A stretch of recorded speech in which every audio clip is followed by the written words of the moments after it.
ನಗರದ ಪೂರ್ಣ ಪ್ರಜ್ಞಾ ಶಾಲೆಯಲ್ಲಿ ಈ ವರ್ಷ ನಡೆದ ಎಸ್ಎಸ್ಎಲ್ಸಿ ಪರೀಕ್ಷೆಯಲ್ಲಿ 100% ಫಲಿತಾಂಶ ಸಾಧನೆಯಾಗಿದೆ.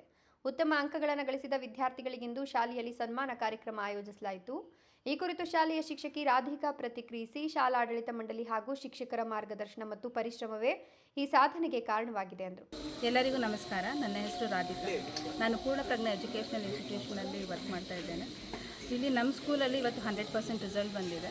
ಈ ರಿಸಲ್ಟ್ ಬರೋದಕ್ಕೆ ಕಾರಣ ನಮ್ಮ ಮ್ಯಾನೇಜ್ಮೆಂಟ್ ಸಪೋರ್ಟು ಪ್ಲಸ್ ನಮ್ಮ ಟೀಚರ್ಸ್ ಎಫರ್ಟ್ಸು. ಸೊ ನಮ್ಮ ಟೀಚರ್ಸು ಸ್ಪಾಂಟೇನಿಯಸ್ ಆಗಿ ಅವ್ರ ವರ್ಕ್ನ ಮಾಡಿದ್ದಾರೆ. ಹಾಗೆ ನಮ್ಮ ಸ್ಕೂಲಲ್ಲಿ ಸ್ಪೆಷಲಾಗಿ ಏನಂದರೆ ಎಲ್ಲ ಸ್ಕೂಲ್ಸಲ್ಲೂ ಟಾಪರ್ಸ್ನ ಇಟ್ಕೊಂಡು ಇನ್ನೂ ಒಳ್ಳೆ ಮಾರ್ಕ್ಸ್ ಬರೋ ಥರ ಮಾಡ್ತಾರೆ. ಬಟ್ ನಮ್ಮ ಸ್ಕೂಲಲ್ಲಿ ಆ ಥರ ಇಲ್ಲ. ಈವನ್ ಡಲ್ಲರ್ಸ್ ಕೊಟ್ಟರು ನಾವು ಟಾಪರ್ಸ್ ಮಾಡೋ ಮಟ್ಟಕ್ಕೆ ನಾವು ತೊಗೊಂಡು ಬರ್ತೀವಿ. ನಮ್ಮ ಶಾಲೆಯಲ್ಲಿ ಕಲಿಕೆಯಲ್ಲಿ ಹಿಂದುಳಿದ ವಿದ್ಯಾರ್ಥಿಗಳನ್ನು ಸಮರ್ಪಕವಾಗಿ ತಯಾರಿಸಿ ಉತ್ತಮ ಅಂಕಗಳನ್ನು ಪಡೆಯುವಂತೆ ಮಾಡಲಾಗುತ್ತದೆ. ಕಲಿಕಾ ಅಭಿವೃದ್ಧಿಗೆ ಹೆಚ್ಚಿನ ಒತ್ತು ನೀಡಲಾಗಿದೆ ಅಂತ ಹೇಳಿದರು. ಪೂರ್ಣ ಪ್ರಜ್ಞಾ ಸ್ಕೂಲಲ್ಲಿ ಓದಿಸಿದ್ದೇನೆ.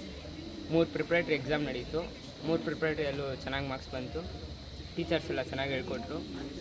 ಬೆಳಗ್ಗೆ 8ಇಂದ ಸ್ಟಾರ್ಟ್ ಮಾಡ್ತಾರೆ, ಮಾರ್ನಿಂಗ್ 8 ಕ್ಲಾಸ್, ಮತ್ತು ನೈಟ್ 7 o'clock ಗಂಟ ಸ್ಪೆಷಲ್ ಕ್ಲಾಸಸ್ ಎಲ್ಲ ಮಾಡ್ತಾರೆ. 3 ಪ್ರಿಪ್ರೇಟರಿಯಲ್ಲೂ ಚೆನ್ನಾಗಿ ಹೇಳ್ಕೊಟ್ರು.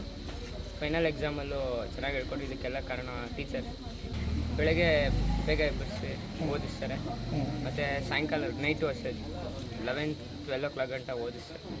ಈ ಸಂದರ್ಭದಲ್ಲಿ ಹೆಚ್ಚು ಅಂಕ ಪಡೆದ ವಿದ್ಯಾರ್ಥಿಗಳು ತಮ್ಮ ಅನುಭವವನ್ನು ಹಂಚಿಕೊಂಡು ಮಾತನಾಡಿ, ಪರೀಕ್ಷೆಗೆ ಮುನ್ನ ಶಾಲೆಯಲ್ಲಿ ಉತ್ತಮ ರೀತಿಯಲ್ಲಿ ತಯಾರಿ ನಡೆಸಲಾಗಿತ್ತು. ಪ್ರತಿದಿನ ಬೆಳಗ್ಗೆ 8 ಗಂಟೆಯಿಂದ ವಿಶೇಷ ತರಗತಿಗಳು ಆರಂಭವಾಗಿ ಸಂಜೆಯವರೆಗೆ ಶಿಕ್ಷಕರು ಪಾಠ ಮಾಡುತ್ತಿದ್ದರು. ಇದರ ಫಲವಾಗಿ ನಾವು ಉತ್ತಮ ಅಂಕಗಳನ್ನು ಪಡೆಯಲು ಸಾಧ್ಯವಾಯಿತು ಎಂದರು.